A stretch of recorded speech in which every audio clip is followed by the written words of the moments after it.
जय माता दी। मेरे सभी प्यारे दोस्तों, मैं लक्ष्मी शर्मा बड़ों को चरण स्पर्श, छोटों को प्यार और बराबर वालों को दिल से नमस्कार करती हूँ।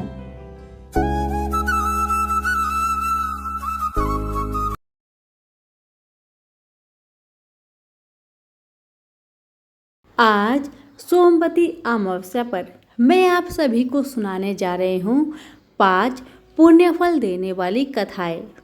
सोमवार को पड़ने वाली अमावस्या को सोमवती अमावस्या कहते हैं। ये वर्ष में लगभग 1 अथवा 2 ही बार पड़ती है। इस अमावस्या का हिंदू धर्म में विशेष महत्व होता है। विवाहित स्त्रियों द्वारा इस दिन अपने पतियों के दीर्घ आयु की कामना के लिए व्रत का विधान है। इस दिन मौन व्रत रहने से सहस्त्र गोदान का फल मिलता है। शास्त्रों में इसे अश्वत्थ प्रदक्षिणा व्रत की भी संज्ञा दी गई है। अश्वत्थ यानी पीपल वृक्ष। इस दिन विवाहित स्त्रियों द्वारा पीपल के वृक्ष की दूध, जल, पुष्प, अक्षत, चंदन इत्यादि से पूजा और वृक्ष के चारों ओर 108 बार धागा लपेटकर परिक्रमा करने का विधान है। और कुछ अन्य परंपराओं में भौरी देने का भी विधान होता है। धान पान और खड़ी हल्दी को मिलाकर उसे विधान पूर्वक तुलसी के पेड़ को चढ़ाया जाता है। इस दिन पवित्र नदियों में स्नान का भी विशेष महत्व समझा जाता है। कहा जाता है कि महाभारत में भीष्म ने युधिष्ठिर को इस दिन का महत्व समझाते हुए कहा था कि इस दिन पवित्र नदियों में स्नान करने वाला मनुष्य समृद्धि, स्वस्थ और सभी दुखों से मुक्त होगा। ऐसा भी माना जाता है कि स्नान करने से पितरों की आत्माओं को शांति मिलती है। अब आइए सुनते हैं कथाओं को पूरा जरूर सुनिएगा और दूसरों को भी शेयर कीजिएगा। कथा। सोमवती अमावस्या व्रत कथा के अनुसार एक गरीब ब्राह्मण परिवार था। उस परिवार में पति पत्नी एवं उसकी एक पुत्री भी थी। उनकी पुत्री समय गुजरने के साथ साथ धीरे धीरे बड़ी होने लगी। उस पुत्री में बढ़ती उम्र के साथ सभी स्त्रियोचित सगुणों का विकास हो रहा था। वह कन्या सुंदर, संस्कारवान एवं गुणवान थी, परंतु गरीब होने के कारण उसका विवाह नहीं हो पा रहा था। एक दिन उस ब्राह्मण के घर एक साधु महाराज पधारे। साधु उस कन्या के स्वभाव से अत्यधिक प्रसन्न हुए। कन्या को लंबी आयु का आशीर्वाद देते हुए साधु ने कहा कि इस कन्या के हाथ में विवाह योग्य रेखा नहीं है। तब ब्राह्मण दंपति ने साधु से इसका उपाय पूछा। कन्या ऐसा क्या करे कि उसके हाथ में विवाह योग्य बन जाए। साधु महाराज ने कुछ देर विचार करने के पश्चात अपनी अंतर्दृष्टि से ध्यान करके बताया कि कुछ ही दूर पर एक गांव में सोना नाम की एक धोबिन महिला अपने बेटे और बहू के साथ रहती है, जो बहुत ही आचार विचार एवं संस्कार संपन्न तथा पति परायण है। यदि यह सुकन्या उस धोबिन की सेवा करे और वह महिला इसकी शादी में अपने मांग का सिंदूर लगा दे तथा उसके बाद इस कन्या का विवाह हो जाए तो इस कन्या का वैधव युग मिट सकता है। साधु ने यह भी बताया कि वह महिला कहीं बाहर आती जाती नहीं है। यह बात सुनकर ब्राह्मणी ने अपनी बेटी से धोबिन की सेवा करने का प्रस्ताव रखा। अगले दिन से ही कन्या प्रातःकाल ही उठकर सोना धोबिन के घर जाकर साफ सफाई एवं अन्य सारे कार्य करके अपने घर वापस आने लगी। एक दिन सोना धोबिन अपनी बहू से पूछती है कि तुम तो सुबह ही उठकर सारे काम कर लेती हो और पता भी नहीं चलता। बहू ने कहा, माँ जी, मैंने तो सोचा कि आप ही सुबह उठकर सारे काम खुद ही खत्म कर लेती हैं। मैं तो देर से उठती हूँ। यह सब जानकर दोनों सास बहू घर की निगरानी करने लगी कि कौन है जो सुबह ही घर का सारा काम करके चला जाता है।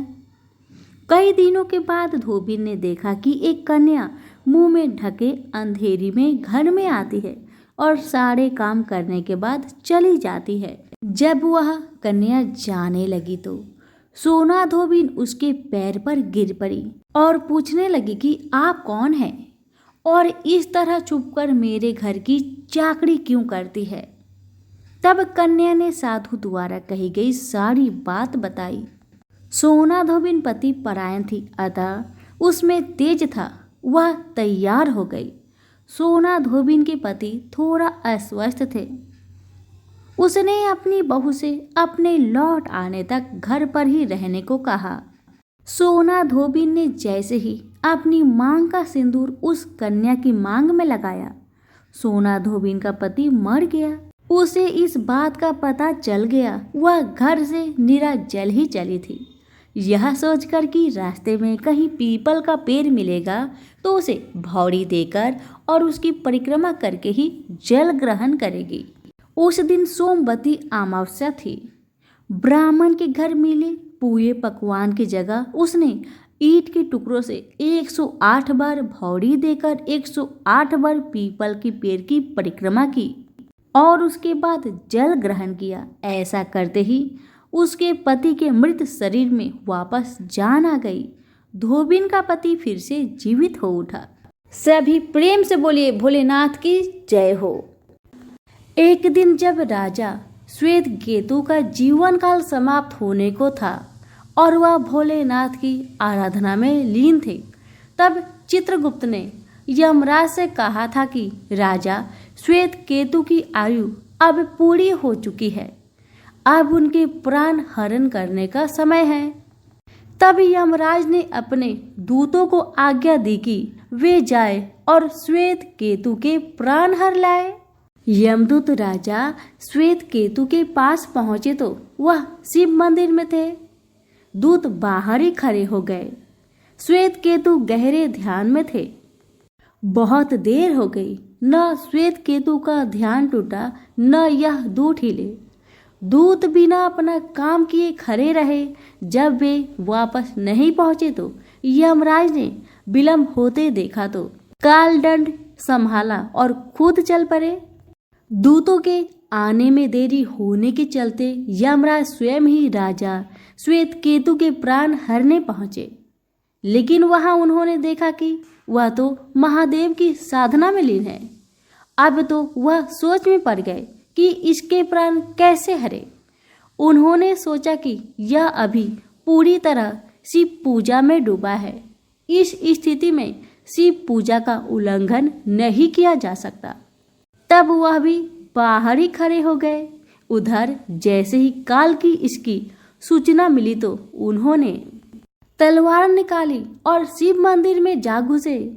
काल ने देखा कि राजा श्वेत केतु अभी भी भगवान शिव के लिंग स्वरूप के सामने बैठे ध्यान मग्न है।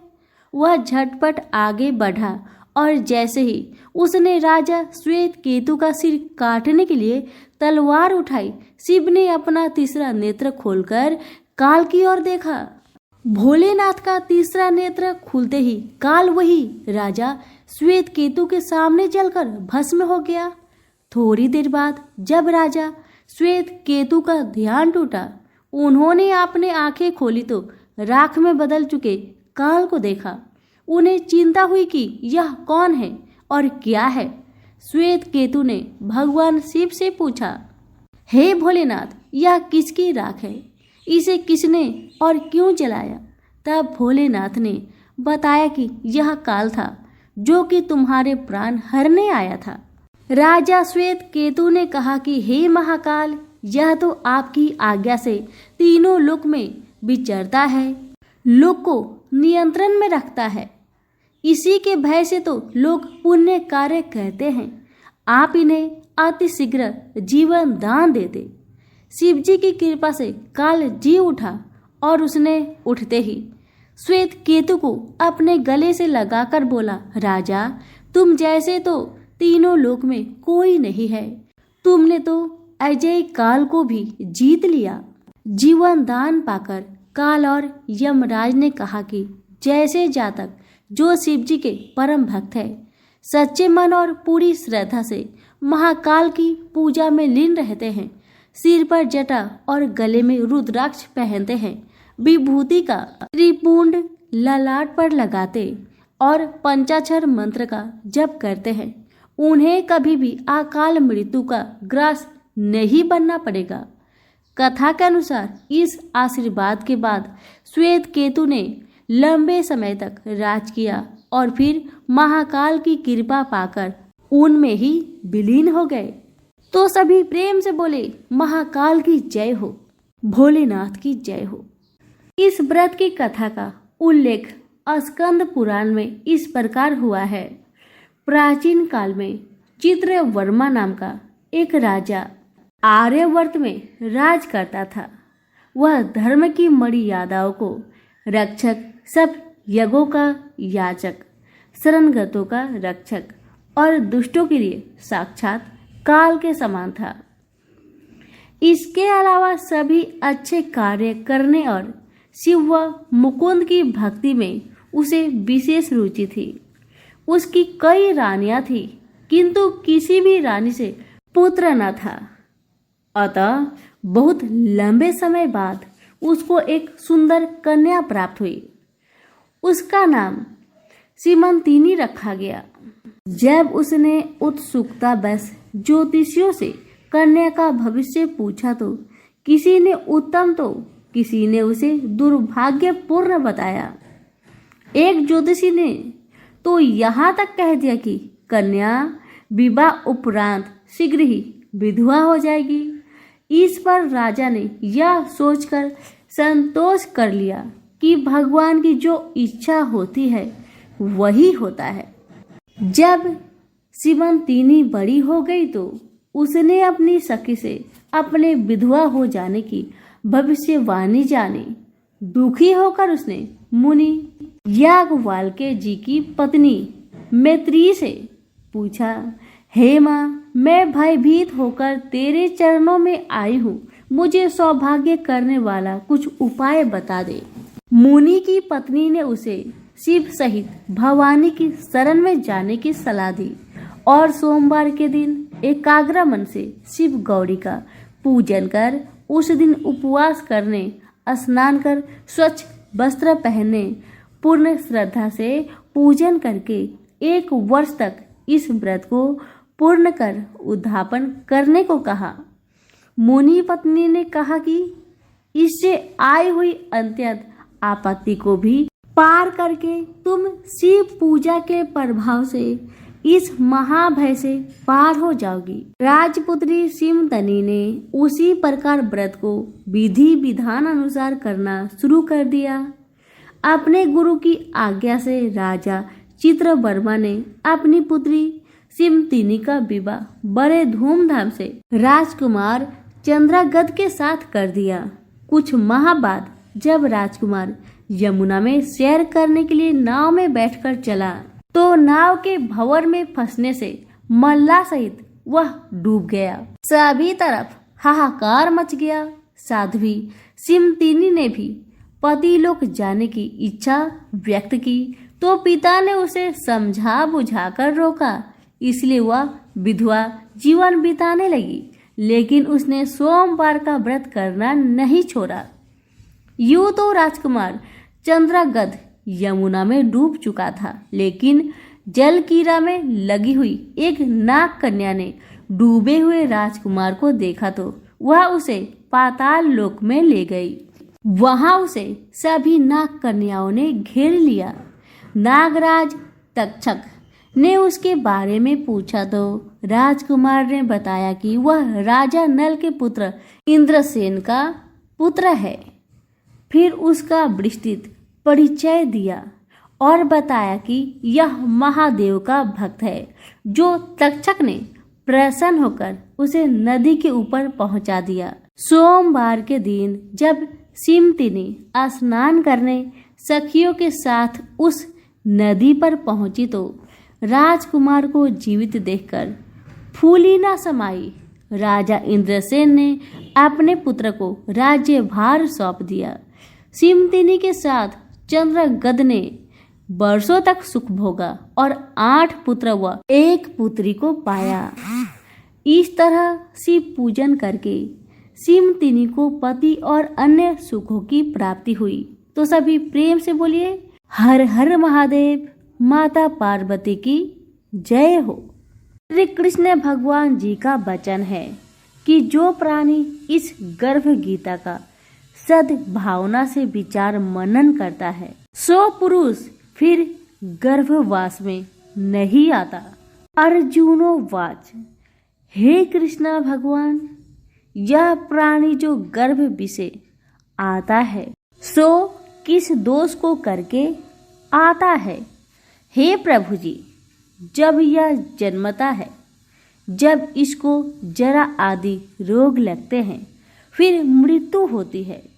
हे स्वामी, वह कौन सा कर्म है जिसके करने से जन्म मरण से रहित होवे? श्री भगवानो वाच, हे अर्जुन, यह मनुष्य जो है सो अंधा मूर्ख है और संसार के साथ प्रीति करता है। यह पदार्थ मैंने पाया है और वह मैं पाऊंगा, ऐसी चिंता इस प्राणी के मन में उतरती नहीं। 8 पहर माया को ही मांगता है। इन बातों को करके बार बार जन्मता और मरता है। वह गर्भ विषे दुख पाता रहता है। अर्जुनोवाच, हे श्री कृष्ण भगवान, यह मन हाथी की न्यायी है, तृष्णा इसकी शक्ति है। यह मन तो 5 के बस में है, काम, क्रोध, लोभ, मोह और अहंकार। इन 5 में अहंकार बहुत बली है। ये कौन सा यत्न है जिससे मन बस में होए? वैसे ही मन रूपी हाथी को बस में करने के लिए ज्ञान रूपी अंकुश है। अहंकार से यह जीवन नरक में पड़ता है। अर्जुनोवाच, हे भगवान, जो एक तुम्हारे नाम के लिए वन खंड में फिरते हैं, एक वैरागी हुए, एक धर्म करते हैं, इनको कैसे जाने? जो वैष्णव है वो कौन है? श्री भगवानोवाच, हे अर्जुन, मेरे ही नाम के लिए वनों में फिरते हैं, वह सन्यासी कहते हैं। एक सिर पर जटा बांधते हैं, एक अंग पर भस्म लगाते हैं। उनमें हम नहीं, क्योंकि इनमें अहंकार है। इससे मेरा दर्शन दुर्लभ है। अर्जुनोवाच, हे भगवान, वह कौन सा पाप है जिससे स्त्री की मृत्यु हो जाती है? वह कौन सा पाप है जिससे पुत्र मर जाता है? और नपुंसक कौन से पापों से होते हैं? श्री भगवानोवाच, हे अर्जुन, जो किसी से कर्जा लेता है और देता नहीं, इस पाप से औरत मरती है। और जो किसी की अमानत रखी हुई पचा लेता है, उनके पुत्र मर जाते हैं। जो किसी का कार्य किसी के गोचर आए पड़े और वह जवानी कहे कि मेरा तेरा कार्य सबसे पहले कर दूंगा, जब समय आए उसका कार्य न करे, इस पाप से नपुंसक होता है। ये बड़े पाप है। अर्जुनवाच, हे भगवान, कौन से पाप से मनुष्य सदैव रोगी रहता है? किस पाप से गधे का जन्म पाता है, स्त्री का जन्म तथा टट्टू का जन्म क्यों कर पाता है, और बिल्ली का जन्म किस पाप से होता है? श्री भगवानोवाच, अर्जुन, जो भी मनुष्य कन्यादान करते हैं और इस दान में मूल्य लेते हैं, वे दोषी हैं। वे मनुष्य सदा रोगी रहते हैं। जो विषय विकार के वास्ते मदिरा पान करते हैं, वे टट्टू का जन्म पाते हैं। और जो झूठी गवाही भरते हैं, वह औरत का जन्म पाते हैं। जो रसोई बना के पहले आप भोजन कर लेते हैं और पीछे परमेश्वर को अर्पण करते हैं, तो वे बिल्ली का जन्म पाते हैं। और जो मनुष्य अपनी झूठी वस्तु दान करते हैं, औरत का जन्म पाते हैं, वह गुलाम औरती होती है। अर्जुनोवाच, हे भगवान, कई मनुष्यों को आपने स्वर्ण दिया, सो उन्होंने कौन सा पुण्य किया है? और कई मनुष्य को आपने हाथी घोड़ा रथ दिए हैं, उन्होंने कौन सा पुण्य किया है? श्री भगवानोवाच, हे अर्जुन, जिन्होंने स्वर्ण का दान किया है उनको हाथी घोड़े वाहन मिलते हैं। जो परमेश्वर के निमित्त कन्यादान करते हैं सो पुरुष का जन्म पाते हैं। अर्जुनोवाच, हे भगवान, जिस पुरुषों के अंदर विचित्र शरीर है उन्होंने कौन सा पुण्य किया है? किसी दो के घर संपत्ति है, कोई विधवान है, उन्होंने कौन सा पुण्य किया है? श्री भगवानोवाच, हे अर्जुन, जिन्होंने अन्नदान किया है उनका सुंदर स्वरूप है। जिन्होंने विद्या दान किया है वह विद्वान होते हैं। जिन्होंने संतों की सेवा की है वह पुत्रवान होते हैं। अर्जुनोवाच, हे भगवान, किसी को धन से प्रीति है, कोई स्त्री से प्रीति करते हैं, इसका क्या कारण है? समझाकर कहिए। श्री भगवानोवाच, हे अर्जुन, धन और स्त्री सब नाश रूप है, मेरी भक्ति का नाश नहीं है। अर्जुनोवाच, हे भगवान, यह राजपाट किस धर्म के करने से मिलता है? विद्या कौन से धर्म करने से मिलती है? श्री भगवानोवाच, हे अर्जुन, जो प्राणी काशी जी में निष्काम भक्ति से तप करते हुए देह त्यागते हैं वह राजा होते हैं, और जो गुरु की सेवा करते हैं सो विद्वान होते हैं। अर्जुनोवाच, हे भगवान, किसी को धन अचानक बिना किसी परिश्रम से मिलता है सो उन्होंने कौन सा पुण्य किया है? श्री भगवानोवाच, हे अर्जुन, जिन्होंने गुप्त दान किया है उनको धन अचानक मिलता है। जिसने परमेश्वर निमित्त पराया कार्य संवारा है वह मनुष्य रोग से रहित होते हैं। अर्जुनोवाच, हे भगवान, कौन सा पाप से आमली होती है और कौन से पाप से गूंगे होते हैं और कौन से पाप से कुष्ठी होती है? श्री भगवानोवाच, हे अर्जुन, जो आदमी नीच कुल की स्त्री से गमन करते हैं सो अम्ली होते हैं। जो गुरु से विद्या पढ़कर मुकर जाते हैं सो गूंगे होते हैं। जिन्होंने गौ घात किया है वे कुष्ठी होते हैं। अर्जुनोवाच, हे भगवान, जिस किसी पुरुष की देह से रक्त का विकार होता है किस किस पाप से होता है? और कोई दरिद्र होते हैं, किसी को खरक वायु होती है, और कोई अंधे होते हैं तो कोई पंगुल होते हैं, सो कौन से पाप से रहित होते हैं? और कई स्त्रियां बाल विधवा होती है, यह किस पाप से होती है? श्री भगवानोवाच, हे अर्जुन, जो सदा क्रोधवान रहते हैं उन्हें रक्त विकार होता है। जो मलिन रहते हैं वह सदा दरिद्री होती है। जो कुकर्मी ब्राह्मण को दान देते हैं उनके खरक वायु होती है। जो पराई स्त्री को नंगी देखते हैं, गुरु की पत्नी को कुदृष्टि करते हैं सो अंधे होते हैं। जिसने गुरु और ब्राह्मण को लात मारी है सो लंगड़ा व पंगुला होता है। जो औरत अपने पति को छोड़कर पराये पुरुषों से संग करती है सो बाल विधवा होती है। अर्जुनोवाच, हे भगवान, तुम पर ब्रह्मा हो, तुमको नमस्कार है। आगे मैं तुमको संबंधी जानता था परंतु अब मैं ईश्वर रूप में जानता हूँ। हे परम ब्रह्मा, गुरु दीक्षा कैसी होती है सो कृपा कर मुझको कहो। श्री भगवानोवाच, हे अर्जुन, तुम धन्य हो, तुम्हारे माता पिता भी धन्य हैं जिनके तुम ऐसे पुत्र हो। हे अर्जुन, सारे संसार का गुरु जगन्नाथ, विद्या का गुरु काशी, चारों वर्णों का गुरु सन्यासी है।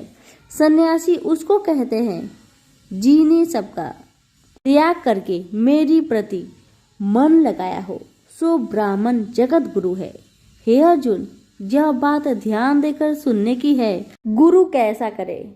जिसने सब इंद्रियां जीती हो, जिसको सब संसार ईश्वरमय नजर आता हो और सब जगत से उदास हो। ऐसा गुरु करे जो परमेश्वर को जानने वाला हो और उस गुरु की पूजा सब तरह से करे। हे अर्जुन, जो गुरु काम भक्त होता है और जो प्राणी गुरु की पूजा सब तरह से करे। हे अर्जुन, जो गुरु का भक्त होता है और जो प्राणी गुरु के सम्मुख होकर भजन करते हैं उसका भजन करना सफल है। जो गुरु से विमुख है उनको 7 ग्राम मारे का पाप है। गुरु से विमुख प्राणी दर्शन करने योग्य नहीं होते। जो गृहस्थी संसार में गुरु के बिना वह चांडाल के समान है।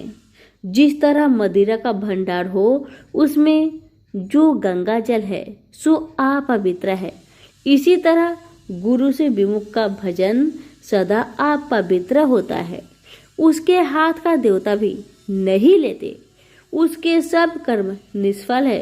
कुकर, सुकर, गंधर्व, काक ये सबकी सब योनि में बड़ी खोटी योनि है। इन सब से यह मनुष्य खोटा है जो गुरु नहीं करता। गुरु बिना गति नहीं होती, यह अवश्य नरक को जाएगा। गुरु दीक्षा बिना प्राणी के सब कर्म निष्फल होते हैं। हे अर्जुन, जैसे चारों वर्णों को मेरी भक्ति करना योग है, तैसे गुरुधार के गुरु की भक्ति करना योग है। जैसे गंगा नदियों में उत्तम है, सब व्रतों में एकादशी का व्रत श्रेष्ठ है, वैसे हे अर्जुन शुभ कर्मों में गुरु सेवा उत्तम है। गुरु दीक्षा बिना प्राणी पशु योनि पाता है। जो धर्म भी करता है सो पशु योनि में फल भोगता है। 84 योनियों में भ्रमता रहता है। अर्जुनो बच, हे श्री कृष्ण भगवान, गुरु दीक्षा क्या वस्तु है?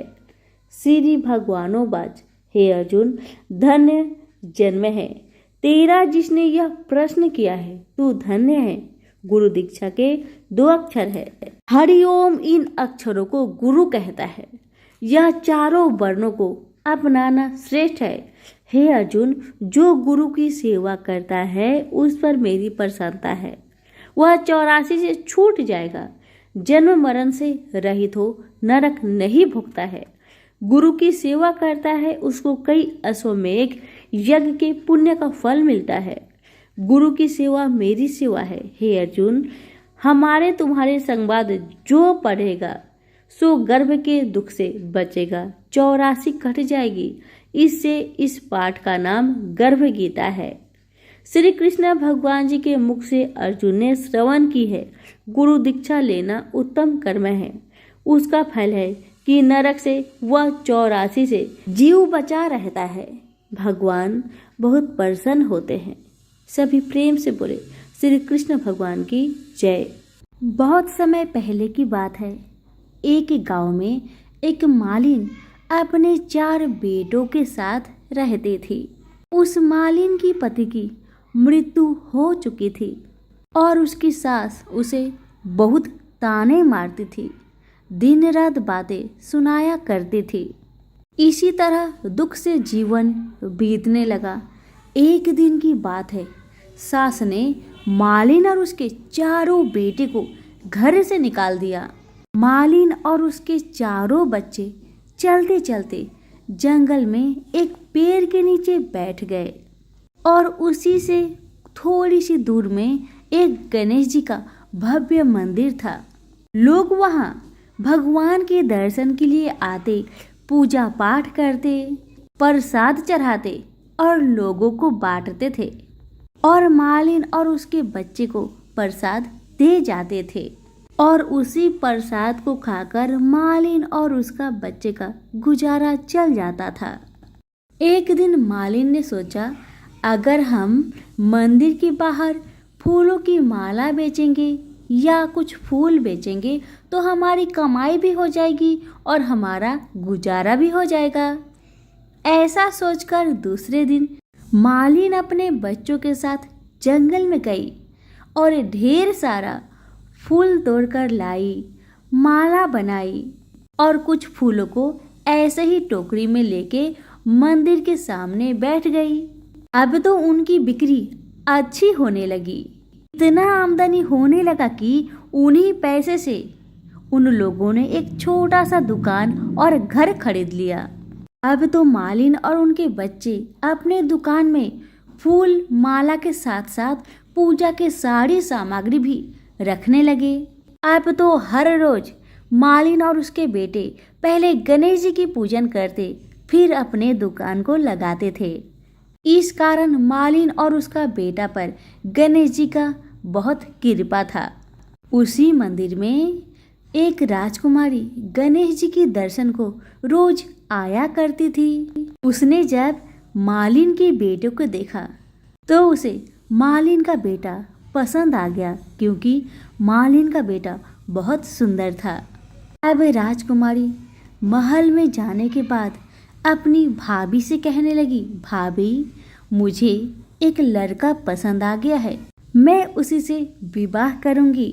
तब भाभी ने कहा, वह लड़का कहाँ रहता है, उसका घर कहाँ है? तब राजकुमारी ने कहा, वह लड़का पास ही में जो गणेश जी का मंदिर है वहीं पर उसका छोटा मोटा फूल का दुकान है, जिसमें वह लड़का और उसकी माता फूल और पूजन की सामग्री बेचा करते हैं। यह सुनकर उसकी भाभी ने कहा, ऐसा कैसे हो सकता है? एक छोटा मोटा फूल बेचने वाले से तुम्हारा शादी कभी नहीं हो सकता। तुम्हारे पिताजी एक राजा है और वह इस विवाह की मंजूरी कभी नहीं देंगे। पर राजकुमारी ने मन ही मन में सोच लिया था, विवाह करेगी तो उसी लड़के से करेगी, अन्यथा नहीं करेगी। अब उसकी भाभी ने राजा को सारी बात बताई। वह इस विवाह के लिए राजी हो गए। गणेश जी के आशीर्वाद से दोनों का विवाह धूमधाम से की गई। मालिन ने सबसे पहले वर वधू को गणेश जी का दर्शन कराकर उनका आशीर्वाद दिलाया। दूसरी तरफ मालिन की सास को खाने के लिए लाले पड़ गए थे। बेचारी ढूंढते हुए उसकी दुकान पर आई और उसके बेटे से बोली कि मुझे काम पर रख लो, मैं तुम लोगों का सारा काम कर दिया करूंगी। मालिन का बेटा अपनी दादी माँ को पहचान नहीं पाया और काम पर रख लिया। कुछ ही समय बाद मालिन भी वहां आई और अपनी सास को वहां देखा तो उसके बेटे ने बताया कि मैंने इनको काम पर रखा है। मालिन बोली, सासू जी यह आपका पोता है और ये दुकान आपकी ही है, आप तो पोते को आशीर्वाद दो और सुख भोगो। अब सासू माँ ने अपने बहू बेटे से माफी मांगी। अब सब सुखपूर्वक रहने लगे। सभी प्रेम से बोले, गणेश भगवान की जय।